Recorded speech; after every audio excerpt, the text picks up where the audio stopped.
Corona संकट के बीच किसी भी समय विश्व युद्ध का अलार्म बज सकता है। दुनिया में 4 जगहों पर पड़ोसी देशों के बीच आपस में संघर्ष चल रहा है।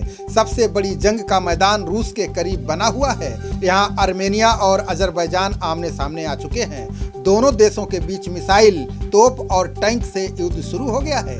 एक दूसरे के जहाजों को गिराया जा रहा है। मुस्लिम बहुल देश अजरबैजान ने आर्मेनिया पर ड्रोन अटैक भी शुरू कर दिया है। अब टर्की, सीरिया, चीन और पाकिस्तान खुलकर मुस्लिम बहुल देश अजरबैजान के साथ आ गए हैं। यही नहीं, भूखों मरने की कगार पर पहुंच चुके पाकिस्तानी सेना भी अजरबैजान का साथ देने के लिए रवाना हो गई है। वहीं सीरिया ने भी अपने दहशतगर्द भेज दिए हैं। इस जंग में फ्रांस भी खुलकर सामने आ गया है। वहीं अमेरिका और रूस फिलहाल स्थिति को भांपने और शांति की अपील कर रहे हैं। लेकिन जिस तरह से हालात पैदा हुए हैं, लगता है कि आसानी से ये टलने वाला नहीं है। बता दें कि सोवियत संघ से अलग हुए ईसाई बहुल आर्मेनिया और मुस्लिम बहुल अजरबैजान के बीच जमीन को लेकर काफी पुराना विवाद है। हाल ही में ये विवाद जंग में तब्दील हो गया। ऐसी खबरें हैं कि आर्मेनिया ने पहले अजरबैजान के एक जहाज को गिरा दिया। हालांकि अजरबैजान ने इस घटना के होने से मना कर दिया, लेकिन आर्मेनिया के इस हमले का जवाब टर्की ने दिया। टर्की ने अमेरिका निर्मित F-16 जहाज से आर्मेनिया के सुखोई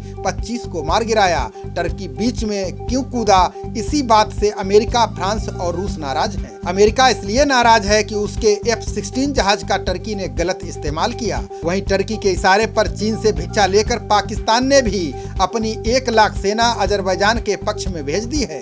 सीरिया भी पीछे नहीं रहा, उसने भी अपने लड़ाकुओं को अजरबैजान के पक्ष में भेज दिया है। ये सब देख रूस, अमेरिका, फ्रांस, जापान, भारत सहित तमाम देश हैरान हैं कि आखिर टर्की चाहता क्या है। सबसे पहले टर्की के विरोध में फ्रांस उतरा। उसने कहा कि अगर सभी मुस्लिम देश मिलकर आर्मेनिया के खिलाफ युद्ध करते हैं तो फ्रांस आर्मेनिया का साथ देगा। रूस आर्मेनिया का खास दोस्त पहले से ही है। रूस और आर्मेनिया दोनों ही कलेक्टिव सिक्योरिटी ट्रीटी ऑर्गेनाइजेशन यानी CSTO के सदस्य भी हैं। इस संधि के तहत अगर किसी एक देश पर कोई सामूहिक हमला होता है तो सभी सदस्य देश उसका साथ देंगे। बावजूद इसके रूस साथ नहीं दे पा रहा है। देखिए रूस की मजबूरी क्या है। रूस को डर है कि अगर उसने आर्मेनिया का खुलकर साथ दिया तो टर्की और अजरबैजान नाटो के सदस्य हैं। नाटो में अमेरिका और फ्रांस सहित तमाम देश आते हैं। उसका मानना है कि उसने आर्मेनिया का साथ दिया तो संधि के अनुसार टर्की के साथ कहीं अमेरिका और फ्रांस ना खड़े हो जाएं। लेकिन अब ऐसा नहीं है।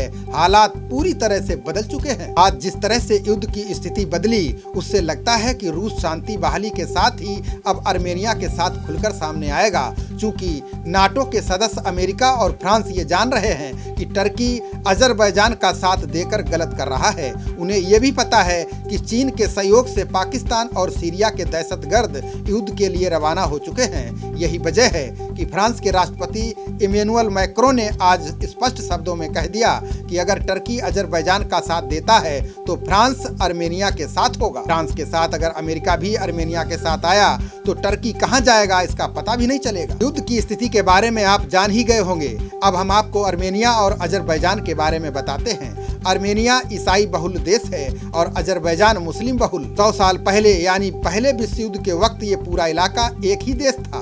1918 में पहला विश्व युद्ध खत्म हुआ तो 3 देश बना दिए गए, आर्मेनिया, अजरबैजान और जॉर्जिया। बता दें कि आर्मेनिया और अजरबैजान पड़ोसी मुल्क हैं जो एशिया में ही आते हैं। पूर्व में दोनों ही सोवियत संघ का हिस्सा रहे हैं। ये यूरोप के बिल्कुल करीब हैं। भारत से करीब 4000 किलोमीटर की दूरी पर स्थित आर्मेनिया और अजरबैजान ईरान और टर्की के बीच में आते हैं। अब हम जानते हैं कि आखिर युद्ध की जड़ क्या है। ये पूरा विवाद नागरनो काराबख इलाके को लेकर है।